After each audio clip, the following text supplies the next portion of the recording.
जय जिनेन्द्र। जैन कहानियों के अंतर्गत 16 सतियों की सीरीज और आज आप सुनेंगे महासती सुलसा को।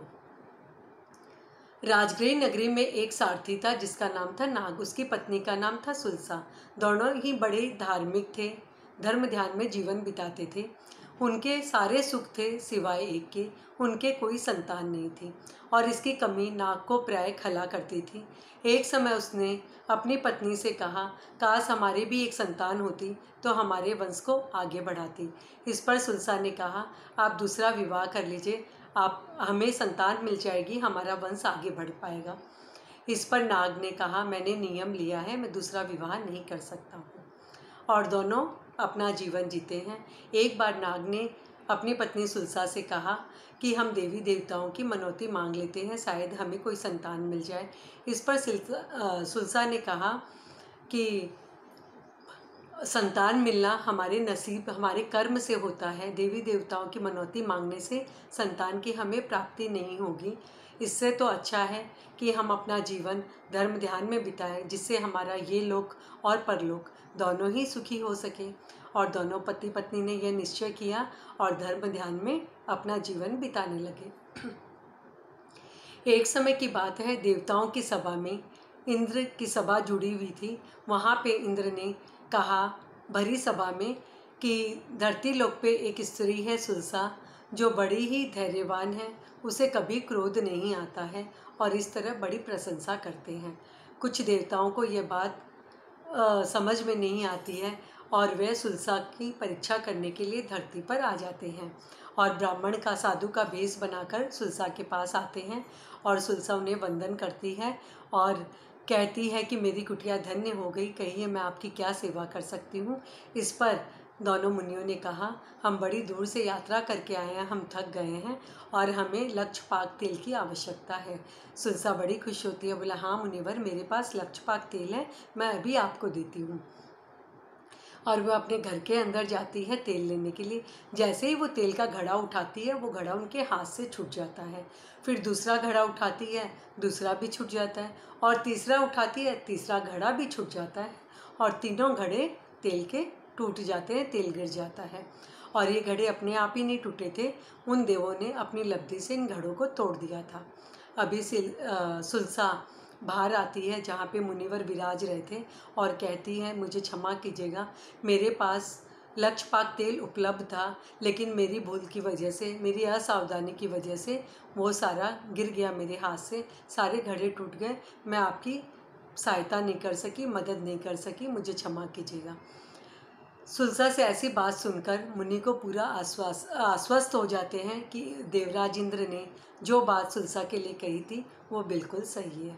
इस पर दोनों मुनि अपने वास्तविक रूप में आ जाते हैं और सुलसा से कहते हैं, हम तुम्हारे धैर्य की परीक्षा करने के लिए आए थे कि तुम्हें क्रोध आता है कि नहीं आता है, लेकिन तुम इंद्र की बात पर खरी उतरी हो, तुम बिल्कुल वैसी ही हो। हम खुश हैं तुमसे, तुम कुछ वरदान मांगो हमसे, हम तुम्हें देंगे। सुलसा कहती है, मुझे बहुत अच्छा धर्म मिला हुआ है, मैं धर्म में अपने जीवन को आगे बढ़ा रही हूँ, मुझे कुछ नहीं चाहिए। फिर भी देवता कहते हैं, नहीं, कुछ भी मांग लो जो तुम्हारे मन में हो। इस पर सुलसा कहती है, ठीक है, यदि आप देना ही चाहते हैं तो मेरे कोई संतान नहीं है, मुझे एक संतान दे दीजिए। इस पर देवता उसके हाथों में 32 गोलियां रखते हैं और कहते हैं कि ये गोली प्रतिदिन एक खाना, इसमें एक गुण वाला तुम्हें पुत्र प्राप्त होगा, इस तरह तुम्हें 32 पुत्र होंगे। और देवता चले जाते हैं। अभी सुलसा के हाथों में गोलियां हैं और सुलसा ये सोचती है कि 32 पुत्रों का मैं क्या करूँगी, मुझे तो 32 गुणों वाला यदि एक पुत्र मिल जाता है तो वो ज़्यादा अच्छा है। और ये सोचकर वह 32 गोलियां एक साथ खा लेती है। अभी उसके गर्भ में 32 जीव एक साथ आ जाते हैं और उसे बहुत वेदना होती है, बहुत तकलीफ़ होती है और सुलसा अब उन्हीं देव को याद करती है जिन्होंने ये वरदान सुलसा को दिया था। देव प्रकट होते हैं और सुलसा से कहते हैं कि तुमने बड़ी ही असावधानी की, मैंने तुमसे कहा था कि तुम एक एक गोली खाना, लेकिन तुमने तो एक साथ सारी गोलियां खा ली। बोले, देव मुझसे भूल हो गई, लेकिन अभी आप कैसे भी करके मेरा कष्ट कम करो। और देवता अपनी शक्ति से उसका कष्ट कम करते हैं और समय आने पर उसके प्रसव की व्यवस्था भी करते हैं। लेकिन साथ में सुलसा को एक बात भी कहते हैं कि जैसे ही तुम्हारे 32 पुत्र एक साथ जन्मेंगे, वैसे ही एक साथ मृत्यु को भी प्राप्त होंगे। सुलसा एक धार्मिक स्त्री थी, धर्म को समझने वाली थी, तत्वों को जानती थी। वह कहती है, जीवन और मृत्यु अपने अपने कर्मों के अनुसार मनुष्य को मिलते हैं, इस पर किसी का भी बस नहीं है। जो मेरे भाग्य में होगा मैं उसके लिए तैयार हूँ। और कहकर फिर देवता चले जाते हैं। समय आने पर देवता फिर आते हैं और उसका प्रसव करवाते हैं, प्रसव की व्यवस्था करते हैं। और सुलसा ने 32 पुत्रों को जन्म दिया। 32 पुत्र बड़े होते हैं, दीक्षा शिक्षा ग्रहण करते हैं, शस्त्रों शास्त्रों का ज्ञान करते हैं, और फिर उसके बाद सभी राजा श्रेणी के यहाँ नौकरी करने लग जाते हैं उनके राज्य में। एक बार युद्ध में सारे पुत्र एक साथ मारे जाते हैं। सुलसा बड़ी ही दुखी होती है और वे आर्त ध्यान करती है। इस वक्त राजा श्रेणी के पुत्र अभय कुमार सुलसा के पास आते हैं और सांत्वना देने के लिए कि आप इतनी धार्मिक महिला हो, धर्म को समझती हो, यह जीवन क्षणभंगुर है, कोई भी अमर नहीं हो सकता। जिसने जन्म लिया है उसे मरना अवश्य ही होगा।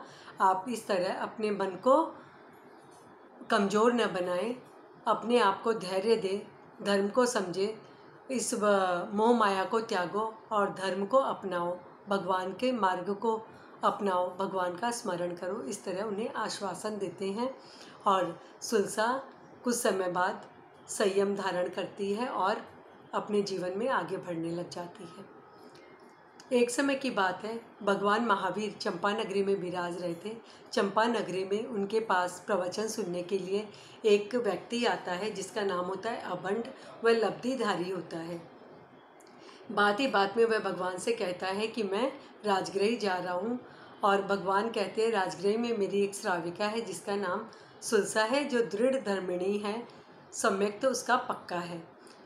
और वह अबंड जब वहाँ से निकलता है और मार्ग में ये सोचता है, भगवान ने जिसकी प्रशंसा की वह जरूर ही कोई खास है, मुझे उनकी परीक्षा करनी चाहिए, उनसे मिलना चाहिए।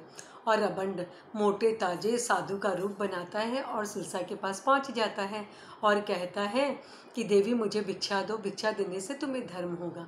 इस पर सुलसा कहती है, मैं आपको भिक्षा जरूर दूंगी, लेकिन अनुकंपा वश दूंगी, धर्म वश नहीं, क्योंकि मैं अपने धर्म को जानती हूँ। और भिक्षु भिक्षा ग्रहण करके चला जाता है। फिर अपने मन में वो बड़ा संतुष्ट होता है, लेकिन फिर वह दूसरी परीक्षा करता है। वह आकाश में पद्मासन तैयार करता है। सभी लोग उस ब्राह्मण की, उस साधु की वाहवाही करते हैं, जय जयकार करते हैं, और सभी अपने घर में भोजन के लिए उन्हें आमंत्रित करते हैं। इस पर वे ब्राह्मण कहते हैं कि नहीं, मैं अगर भोजन करूंगा तो सिर्फ सुलसा के घर पे करूंगा और किसी के घर पे नहीं करूंगा। इस पर राजगृह के लोग सभी बड़े प्रसन्न होते हैं और दौड़े दौड़े जाते हैं। सुलसा से कहते हैं, तुम्हारे तो भाग्य बड़े ही बलवान हैं। वह जो ब्राह्मण देवता है जिन्होंने आसमान में पद्मासन बनाया है, वे सिर्फ तुम्हारे घर का भोजन ग्रहण करेंगे, तुम उन्हें भोजन के लिए आमंत्रित करो। इस पर सुलसा कहती है, मैं इन सब पे विश्वास नहीं करती, ये सभी ढोंग है, और वह उसे आमंत्रित नहीं करती।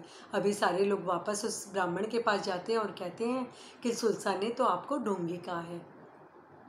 अभी वह ब्राह्मण मन ही मन बड़ा संतुष्ट हो जाता है और जैन मुनि का रूप बना के सुलसा के पास आता है। सुलसा ने उनको भावभरी वंदना की, अपने घर में आमंत्रित किया और शुद्ध आहार का दान दिया।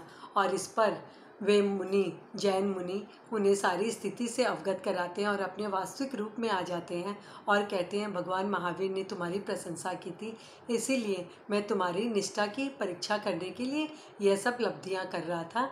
तुम धन्य हो, भगवान ने जैसी तुम्हारे लिए कहा था, जैसा तुम्हारे लिए कहा था, तुम बिल्कुल वैसी ही हो, तुम अपने सम्यक पे पुष्ट हो। और इस तरह महासती सुलसा ने अपने जीवन को जिया और अंत समय में वे साधना के पथ पर आगे बढ़ती हैं और अपने जीवन का कल्याण करती हैं।